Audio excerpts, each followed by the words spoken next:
Hello students, once again welcome to Chaturvidya. आज हम लोग लेके चलते हैं एक बढ़िया टॉपिक जो है तुम्हारा हिस्टोलॉजी ऑफ एलिमेंट्री कैनाल। हम लोग अभी क्या पढ़े? बकल कैविटी पढ़े, फायरिंग्स पढ़े। अभी एलिमेंट्री कैनाल का हिस्टोलॉजी पढ़ते हैं, फिर एलिमेंट्री कैनाल का डिफरेंट पार्ट्स के बारे में हम लोग डिस्कस करेंगे। So if you find the histology, we have just taken the cross section of the alimentary canal. And you see this cross section where if something is like this, elementary canal is like this is a cylindrical structure. I am taking some cross section. So how it looks like? From here you are just visualizing the cross section. What is the, how many layers it is made up of. Okay. So if you see this elementary canal, this is the figure. You see the outermost layer. This outermost layer is called as serosa. The outermost layer is called as the serosa. This black color layer, you see, this is called serosa, and this serosa is basically made up of squamous epithelium. Squamous epithelium. आप लोग tissue में पढ़े हो, squamous epithelium के बारे में पढ़े हो. This serosa is made up of squamous epithelium, and also it is associated with some fibrous tissue. Some elastic fibrous tissue are also associated with this squamous epithelium. Then this is, we are just studying from outside in. Just after serosa there is a layer that is called muscularis layer. Just after serosa that is a layer. This is the layer. This is called as muscularis layer. And this muscularis layers, basically it contains two type of muscles. They are basically smooth muscles. As you know, these muscles of the elementary canal, they are involuntary action. So they are all smooth muscles. But here you will find there are two type of smooth muscles. The outer layer is longitudinal muscles. This outer layer, outer 2-3 layers are like this longitudinal muscles, and inner to the longitudinal, this blue color lining, you will find the circular muscles. So this longitudinal muscle and circular muscle, they collectively form the muscularis. They collectively form the layer muscularis. Many people asked, this is longitudinal muscle, so how sir it is looks circular? It is, we are calling it longitudinal muscle, but it looks like circle. It looks like, how it is possible? So let me explain. Suppose longitudinal muscles means, suppose let it be this is a elementary canal. Suppose this is a elementary canal in longitudinal view. Suppose it's a elementary canal in longitudinal view, and in this elementary canal, these are the longitudinal muscles. This is one longitudinal muscle, this is another longitudinal muscle, this is another longitudinal muscle. So these are the longitudinal muscles associated in the lengthwise of the elementary canal. So when I cut a cross section, how it looks like? See, it looks like this is one longitudinal muscle, this is second longitudinal muscle, this is third longitudinal muscle. So now we are visualizing this portion of the longitudinal muscles. That's why these are just circular. It looks like a circles, but these are actually longitudinal muscles. It means these muscles are just towards your, it's perpendicular towards you. That's why it looks like that. This is the longitudinal muscle. And then you see just inside the longitudinal muscle, circular muscle looks like this circular, because if this is a elementary canal, the circular muscles are like this. Circular muscles, they are in circles. So as they are in circles, in transverse section also you will find this as circular muscles, as circles. So these are longitudinal muscle and circular muscle, they collectively called as muscularis. Then in these two muscles, or between these two muscles, longitudinal muscle and circular muscle, you find this red color, this is some structure. This red color structure is, it's nothing but it's a nerve supply. It's a autonomic nerve supply or nerve ending. This is the nerve ending of the autonomic nerve supply. Okay. So what is this name? The name of this is orbex plexus. This name is orbex plexus. It is a nervous structure. It is a nervous structure. So it is orbex plexus, or it is also called as myenteric plexus. This is also called as myenteric plexus. What is the role of this? Role of this myenteric plexus or orbex plexus is to bring out peristaltic movement, or the contraction and expansion of these longitudinal and circular muscles. So it will bring out the peristaltic. This is this type of movement is taking place in the alimentary canal. Our alimentary canal, the movement is going like this from upward to downward, and this type of movement is called as peristalsis or peristaltic movement, which help in the movement of food along with the alimentary canal. So that peristalsis movement is controlled by this orbex plexus. It's totally a nervous structure. It's totally a nervous structure. It is a nerve supply from autonomic nervous system. This is the plexus. That's why it is called as plexus. Then after muscularis, and this orbex plexus is in the muscularis, you will find another layer. This layer, you just see this layer. This is the layer. This layer is called as submucosa. This layer is called submucosa. Basically, this submucosa, basically it is made up of connective tissue, areolar connective tissue. It contains blood vessels. It contains other nerve supply also. It contains your glands. In some cases, it contains glands. It contains some cells. Okay. So these are the basically areolar tissue. It is called as submucosa. And after submucosa, and in the submucosa, you'll find, in between the submucosa, you'll find another plexus. In the submucosa, you'll find another nerve supply or another plexus, that is called Meissner's plexus, or it is called submucosal plexus also. Submucosal plexus. So this one is called as Meissner's plexus or submucosal plexus, and the role of the submucosal plexus is to control the secretion of the glands. Then after submucosa, we will find another structure that is called as mucosa. But my dear students, mucosa is not a single structure. Mucosa also contains multi-layer structure. It is a multi-layer structure. The outermost layer of the mucosa, it is a fibrous layer. Basically, it is a fibrous layer. The outermost layer, this black color layer, whatever you are seeing, this is a fibrous layer. And below the fibrous layer, you will find again muscularis mucosa. Muscularis mucosa means smooth muscles. Again, smooth muscles like this muscularis. But here also these smooth muscles are like alternate longitudinal muscle and smooth muscle, longitudinal muscle and circular muscles. Okay, this form the longitudinal muscle, circular muscle. This form the muscularis mucosa. This form the this one, not fibrous. This one, these two are form the muscularis mucosa. Fibrous layer is there, outer layer. Below the fibrous layer, that is muscularis mucosa, which contain outer longitudinal muscle and inner circular muscle. And below the circular muscle of the muscularis mucosa, you will find another structure. This one, this area particularly. Like it was here submucosa, this area here, this is also containing this connective tissue cells. Okay, and this contains some lymphoid tissue. That is called as malt or a mucosal associated lymphoid tissue. All these are present in this area, and this is called as lamina propria. Remember, it's very important.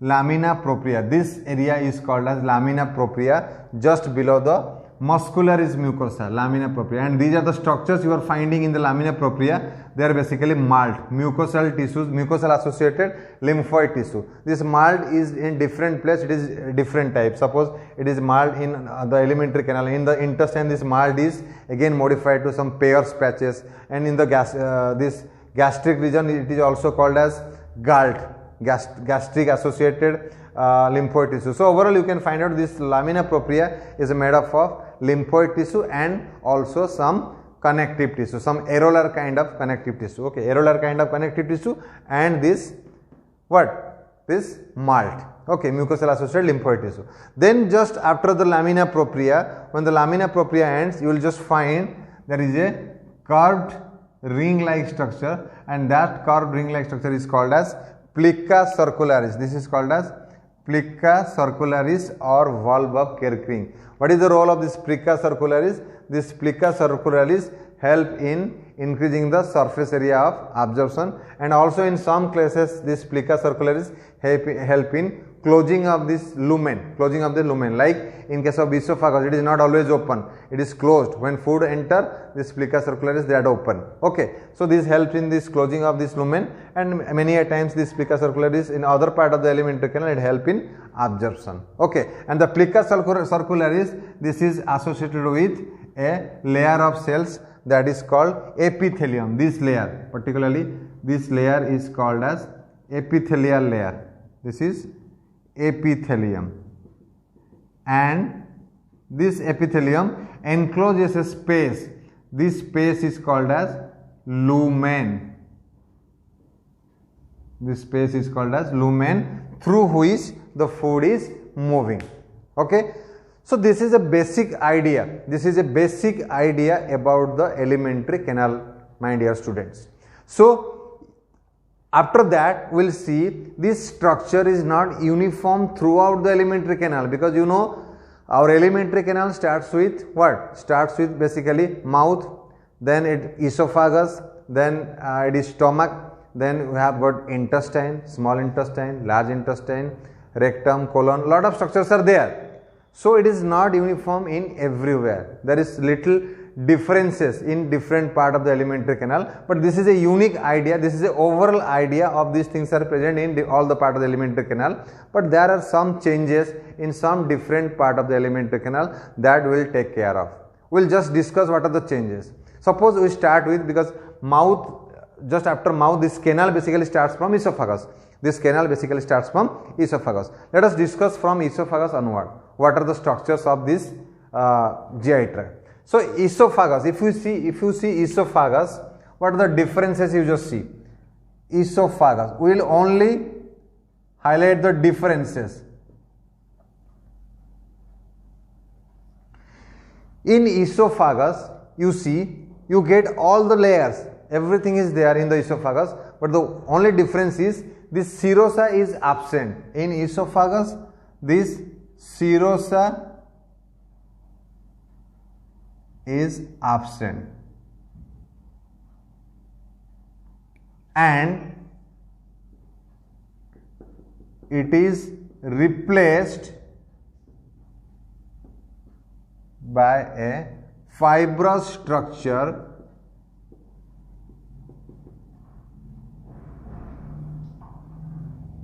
called as adventitia externa.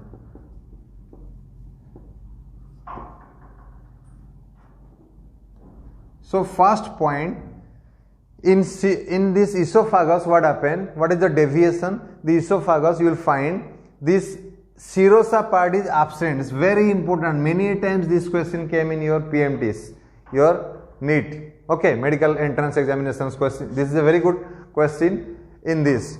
Okay, so this serosa is absent in esophagus.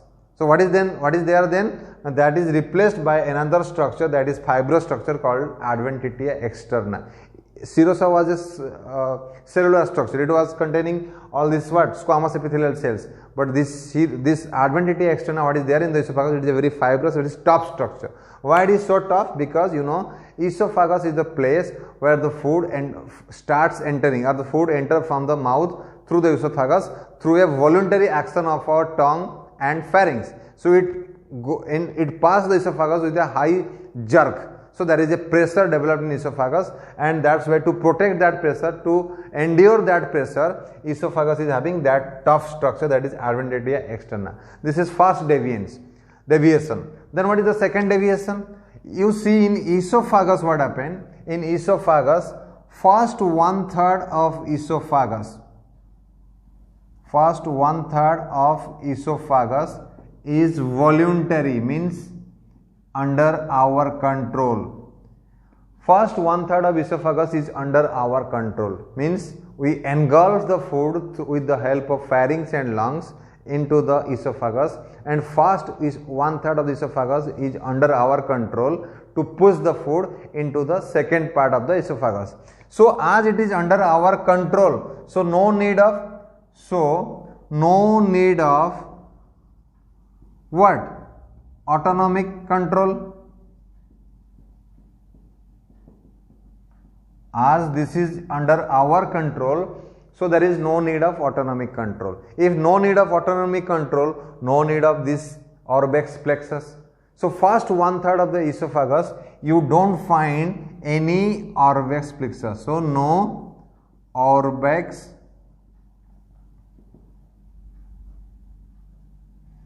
plexus.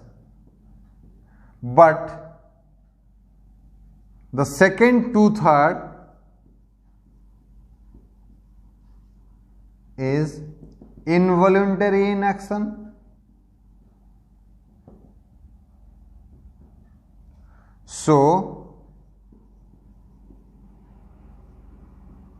orbex plexus is present.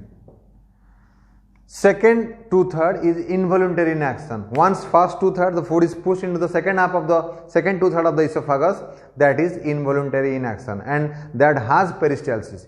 As it is involuntary in action, it shows peristalsis, and peristalsis is a autonomic movement. And as peristalsis is a autonomic movement, so it require the intervention of orbex plexus. That's why second 2/3 this orbex plexus is present. So this is the deviation in esophagus. And one more deviation in esophagus, you will basically find this lumen. This lumen is basically closed. The lumen is closed and it only open during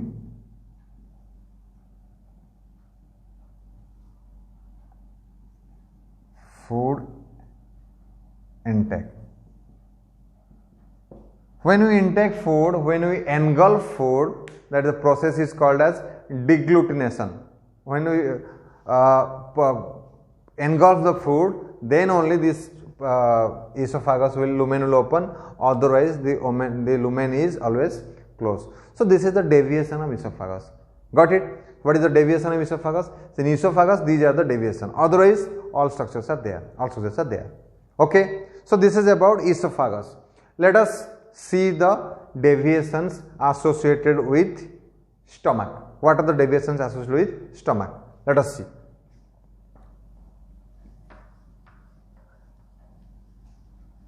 I am keeping the right one. I am just changing this part because this is a constant thing. Some changes we have to make in different part of our alimentary canal. Now the most important part is our stomach. So let us see what are the changes we find in stomach. So in stomach, if you see, yes, that serosa is there, very much no problem with the serosa. Longitudinal muscle is there, yes. This orbex plexus is there, yes. Circular muscles is there, yes. But there is another layer of muscle that is called oblique muscle, because you know stomach is a part where the food gets stored for 3 to 4 hours depending upon the type of food. Carbohydrate stored for 2 to 3 hours, protein stored for 3 to 4 hours, fat stored for even 4 to 5 hours. So on an average 4-5 hours the food is stored in the stomach, and digestion also takes place. And many a time you see we don't chew the food properly, so that food get into the stomach and there only it digests with the help of HCl and all these digestive enzymes. Okay, so the stomach need to be very strong. It's a bag. It has to hold the food, and it has to be very strong to churn the food or to mix up the food, doing all these digestive processes. That's why its muscle should be very strong. So one extra set of muscle is given to the stomach. So God has given an extra set of muscle to the stomach, and that is called as oblique muscle. Suppose you see stomach. So this is a layer from, if you go outside in, this is a layer. You will just find here how we are going. So this is a layer. You find this is the serosa. This is the muscularis layer, longitudinal muscles. These are the longitudinal muscles. Then you will get what? You will get the circular muscles. I am just taking a small part. I am just taking a small slice of section here. And below the circular muscles, means here, this part, you will get, there are some oblique muscles. There are some oblique muscles like this. these oblique muscles. This gives extra strength to the stomach. This gives extra strength to the stomach. So what we'll get? We'll get an extra set of smooth muscle called oblique muscle in the muscularis. So this become the part of the muscularis. Earlier the muscularis was containing longitudinal muscle and circular muscle. Now the muscularis is containing longitudinal muscle, circular muscle and what? And oblique muscle. So this is extra set of muscle. Then mucosa, submucosa is there. Then your mucosa is there, lamina propria, everything is there. Then another thing, this lamina propria or this plica circularis, it is bit more folded and forms rugae. The plica circularis, another deviation. Plica circularis folded to form creases, like creases called rugae.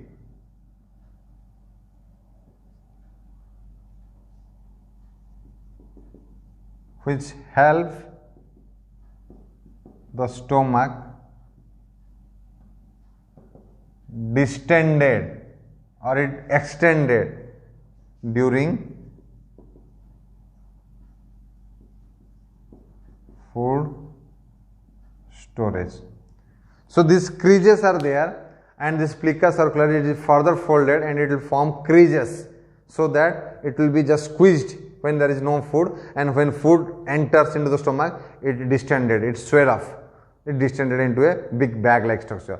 So that is called as rugae, and this structure rugae is formed by the plica circularis in the stomach region. You will find rugae in the stomach region. So this is the deviation, this is the deviation associated with the stomach. Let us see what are the deviation associated with the intestine, especially small intestine. So if you see that, we will go see what is the deviations associated with the small intestine. So let us move to the small intestine. In small intestine, you will find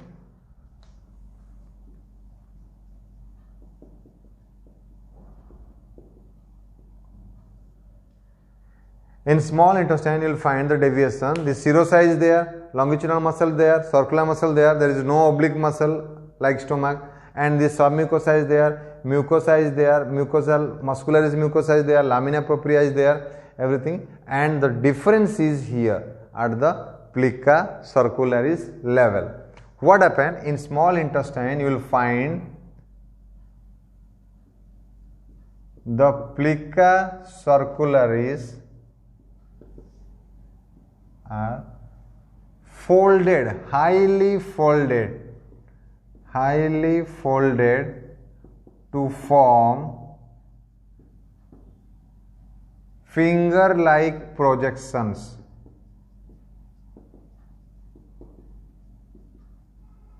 called villi, and the cells of villi again formed finger-like projections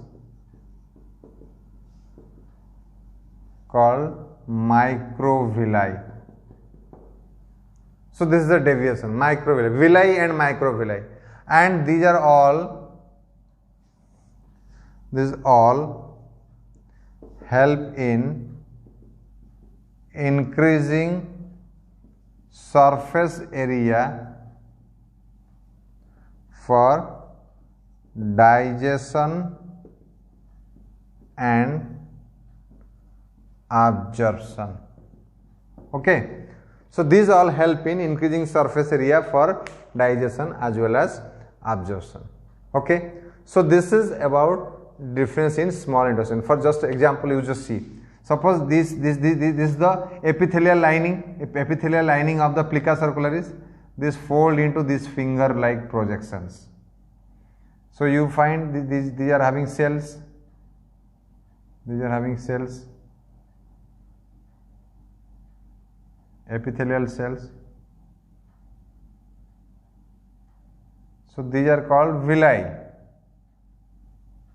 So this structure is a villi, and along with the villi, the cells, sometimes further these cells will give rise to again finger-like projections.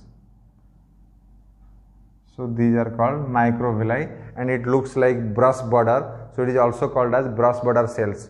These are also intestine contain also brush border cells because these cells contain microvilli. So this is further to enhance the what? Enhance the surface area for absorption. And in intestine also another deviation you will find more malt cells. More malt is present, and in the form of Peyer's patches, especially in the ileum region. The intestine, this malt tissue, this mucosal associated lymphoid tissue, they are numerous in intestine and especially in the ileum region, and they are called as Peyer's patches. They are called as Peyer's patches. So these are all about the deviations in intestine. More or less, these are the deviations in small intestine. More or less, other parts are having this type of structure. So we have clearly discussed the histology of GI tract. What are the parts, different parts of a GI tract, or in the cross section of a GI tract, or how the GI tract is made up of, and in which part there are some deviations. You will get a lot of questions from this histology of the GI tract. Next part we will study individually all the parts of the alimentary canal. Thank you.